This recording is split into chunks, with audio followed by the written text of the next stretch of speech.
Eu vou falar e você responde no comentário, hein? Blessed be the fruit. May the Lord open. Pode responder que essa é a resposta certa.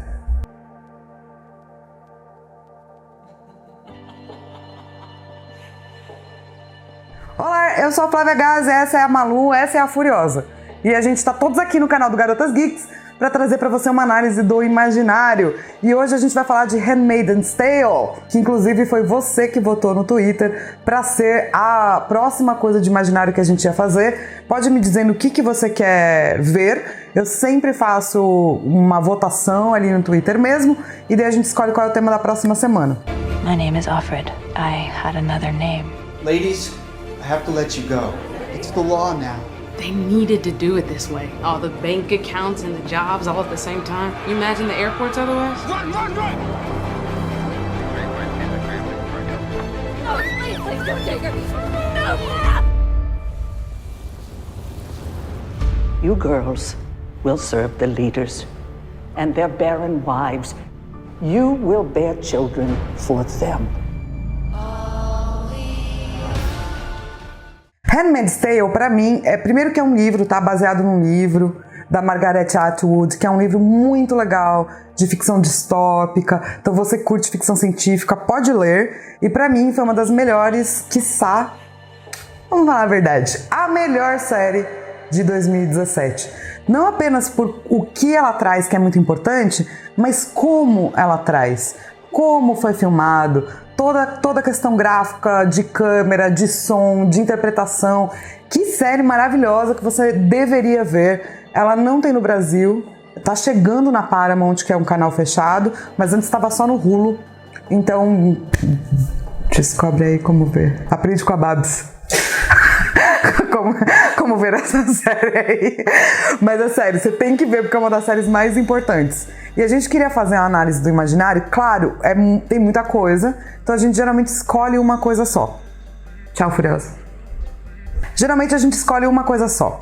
Então, eu achei que não tinha como escapar da questão do manto e do vermelho do manto, que é a personagem principal, que é uma handmaid, né, que é uma alma, usa. E é claro que nessa análise do imaginário que a gente está falando desse vermelho, não significa todos os outros vermelhos, tá? Que tem todas as outras coisas. O legal da análise do imaginário é que, claro, que alguns temas vão ser compartilhados, mas é porque ela é única. Então não tenta aplicar isso para qualquer coisa, porque talvez dê errado. Mas, como a gente faz essas análises em parceria com o meu grupo de estudo, Jogos Imaginário, Joy, a Bárbara Lopes, doravante conhecida como B2, percebeu ou foi atrás de uma entrevista com a Margaret Atwood, que escreveu o livro, e ela fala exatamente das cores. Por exemplo, tem uma galera que são as Martas, que fica lá só fazendo as comidas de casa para as galera patrão. Ela ganhou um verde meio lavado, porque é uma cor meio quase como se ela fosse inexistente. As tias, as mulheres que meio que quebram as aias para elas virarem aquilo que elas têm que ser, usam marrom, que a Margaret Atwood se inspirou nos uniformes nazistas. E as mulheres, que são as aias, usam vermelho, porque o vermelho é a cor do sangue, a cor do pecado e também a cor do sangue do nascimento. O Handmaid's Tale parte da premissa que não estão nascendo mais criança. A culpa é obviamente porque a gente moralmente fez meleca e não segue apenas o único Deus maravilhoso e as premissas do Deus. Então as mulheres viram culpadas aí por um bando de coisa, e daí eles pegam essas minas que são férteis e elas passam basicamente por um ritual de estupro aí para darem filhos para os chefes da nação. Então o papel dela é ir lá, dar uns filhos, amamenta os filhos, a hora que termina de amamentar vai embora fazer isso na casa do próximo grande chefe de estado. Não é muito legal, mas é importante de ver, como eu tinha colocado. Então vamos começar com isso. Na análise do imaginário que a gente fez do vídeo da bruxa, tem um pouco sobre a questão da carne como pecado, e eu acho que isso cabe muito bem aqui também. Toda a queda, ou seja, que isso é muito próximo de distopia, né? Por que a gente chega num mundo distópico, especialmente um mundo distópico religioso ou do grande irmão, que tem alguém controlando? Porque existe uma queda moral. Ou seja, a galera estava lá vivendo de boa e não estava percebendo que eles estavam fazendo coisas que são ruins ou feias. E essa queda moral é o que gera a necessidade vai dizer o Estado, de criar aí uma sociedade distópica que tome conta de você, porque você não sabe tomar conta de você mesmo, não é mesmo? E essa questão da queda moral tem muito a ver com a figura da mulher como vista na Bruxa, por exemplo. A figura da mulher que é a figura do pecado original, a origem de todo o mal, que é uma coisa que a gente vai ver aqui também, porque não apenas as mulheres, elas são ditas como originadoras dessa praga, que não da infertilidade, mas elas também começam a ser identificadas. Então as mulheres que usam vermelho, primeiro que é do pé até o topo da cabeça, tá tudo coberto, é para identificar que ela é uma pessoa que pode trazer filhos para o mundo, mas também que faz parte do pecado original. Por exemplo, as mulheres, as esposas dos generais e tal, elas vestem azul. E é uma referência ali às madres e etc., que são pessoas, ou a mãe de Jesus, que podem ser virgens e mesmo assim dar à luz. Ou seja, elas não têm que passar pelo pecado capital. Então essa queda relacionada com a mulher é uma coisa que a gente vê em muitos lugares. É por isso que ela se tornou um tropo. Ela se tornou uma coisa que é repetida. Você pode até dizer aí uma forma de meme. Não aquelas da internet, mas uma forma de meme. O grande lance de qualquer distopia é que ela flerta com o medo paralisador geral de uma queda imaginária perfeita e também com um pouquinho de esperança. Sempre tem alguém que tá tentando lutar. Então ela te dá quase aquele negócio da caixa de Pandora, de você abriu, tem todos os males, saiu a esperança. Ai, que horrível, porque agora a gente vai achar que a gente pode escapar disso, mas a gente não pode. Eu vou ler 2 frases pra vocês hoje. A primeira é do Gilbert Durand. A gente nunca leu Gilbert Durand antes, que fala sobre a alimentação carnívora do pecado. Ele diz o seguinte: a queda é simbolizada pela carne e a alimentação carnívora como pecado. A carne que se come ou a sexual, unificadas pelo grande tabu do sangue. Então esse vermelho significa a carne sexual, a carne da queda e também o tabu do sangue. É tudo isso mais ou menos junto. E eu acho que o que é legal é que a gente pode traçar 2 paralelos. O primeiro é como o sistema, o regime que acontece em Handmaid's Tale vê as mulheres e porque eles vestem as mulheres com este manto. O segundo é como as mulheres enxergam e tudo isso.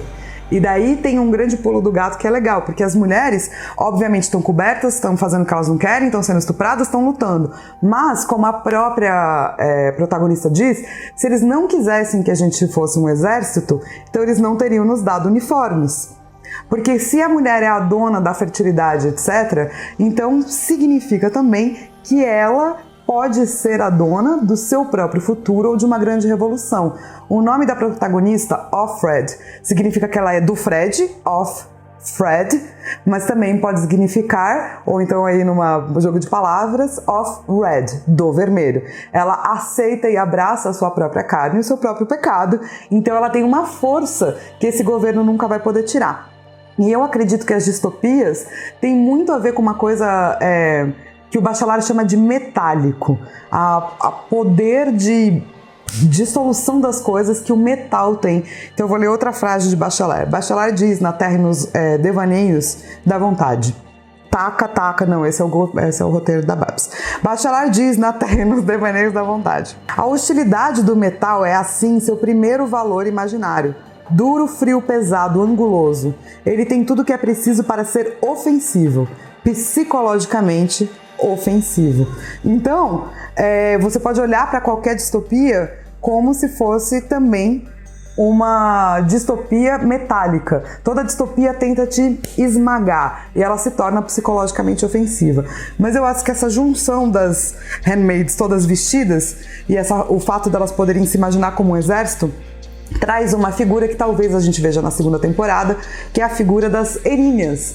Na mitologia grega, as Erinhas eram as trazedoras do castigo, da vingança.